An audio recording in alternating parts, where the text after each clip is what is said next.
Hello everyone and welcome to Facts Only. This is a new channel, and on this channel I want to start something unique, something that no one has done before, and that is to look for books that are vital to our national interest. When I mean our national interest, I mean Nigeria, and then read through those kind of books, and where necessary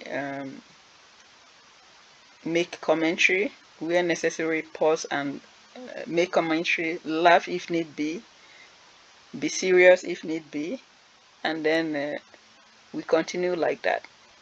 So some people might say, oh, why don't you just use AI to read? For me, I believe in human to human interaction, irrespective of the advancement of technology.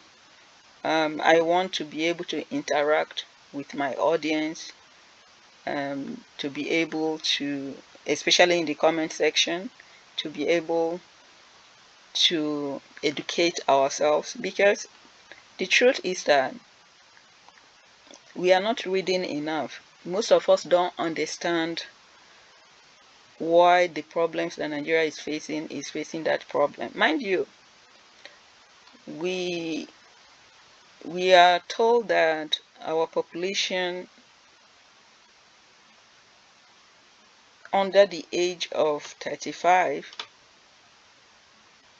is about 60 to 65 or 65 to 70% under the age of 35.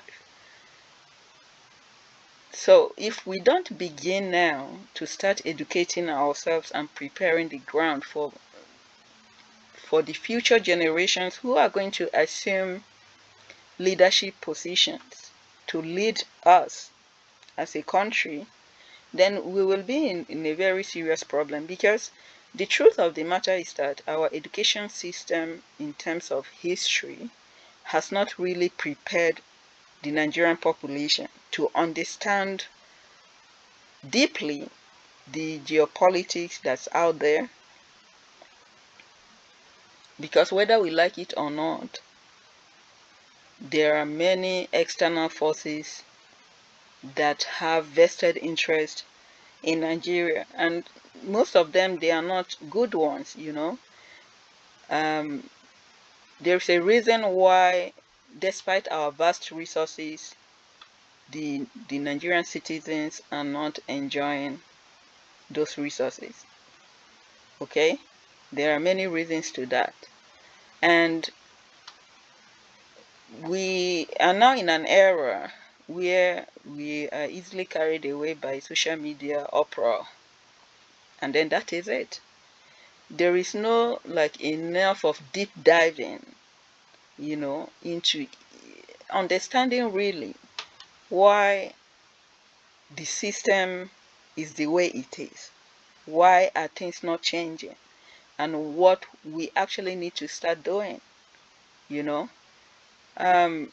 Initially, I was reluctant to do this because for me, I believe in practicality. I want to be able to impact people on the ground.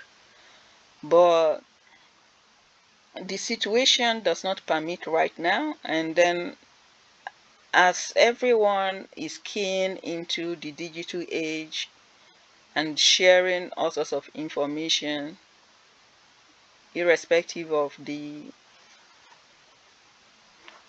motivation behind all of that, I decided that I want to do something unique, because I feel that a lot of us lack the necessary information to make informed decisions,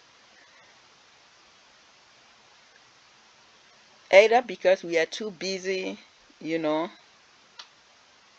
too busy working, too busy chasing our own lives, we don't have the time, or that we have simply become lazy to take up a book nowadays and read. Of course, because of so many distractions, we have our phone as a form of distractions. Our attention span is shortening day by day. So I decided that I want to be able to be reading books in video format so that, wherever people are doing, they can just listen to it and take whatever information they want to take from it. So this is um, one of the reasons that I'm doing this, that I have chosen specifically to start this channel by going through the conference report of 2014, which was drafted from the national conference meeting held in 2014. So please, let me know if you feel that this is a good idea and is going to be enjoyable for everyone who would like to understand really some of the solutions to our problems, because one of the reasons that I decided to start with this conference report is that almost everyone in Nigeria today agrees that the status quo is no longer sustainable, and a lot of people are calling for restructuring. But some of the people calling for this restructuring are also not honest. Okay, they are not honest in actually doing true restructuring.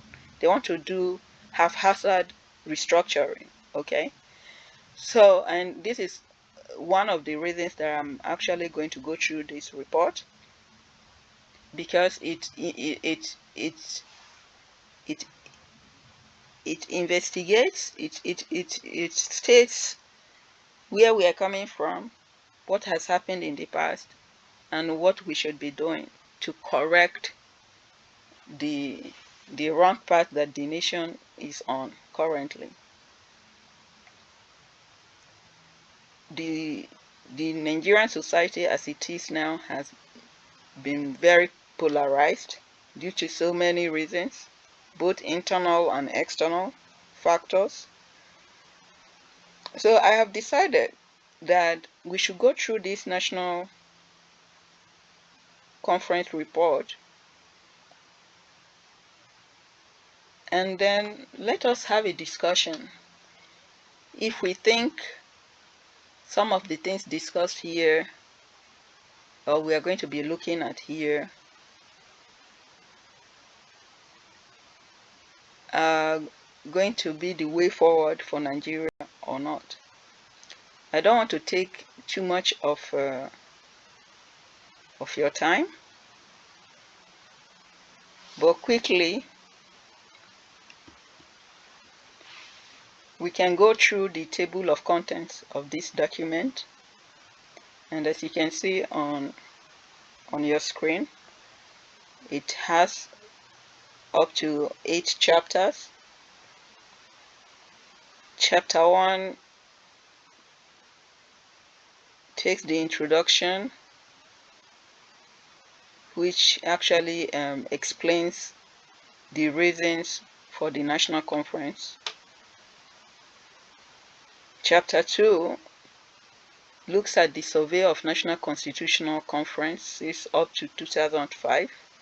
Chapter 3 looks at the contemporary socio-economic and political challenges to national development and cohesion. Chapter 4 looks at the conference proceedings. Chapter 5 also looks at the conference resolutions. Chapter 6 looks at the resolution requiring constitutional or legislative amendments and policy implementation. Chapter 7 looks at the exercise of people's sovereignty. Chapter 8 contains the appendix, which is the inaugural address by President Goodluck Ebele Jonathan, GCFR, which you can find in the last pages of the document. So this is just the introduction to what I intend to do on this channel. If you think this is a good idea, kindly let me know in the comment section. And thank you very much for your time. Please stay tuned and visit this channel, as I will be uploading more and more on this document. I'll be reading through several pages, chapter by chapter, and making commentary wherever it is necessary. Thank you very much for listening.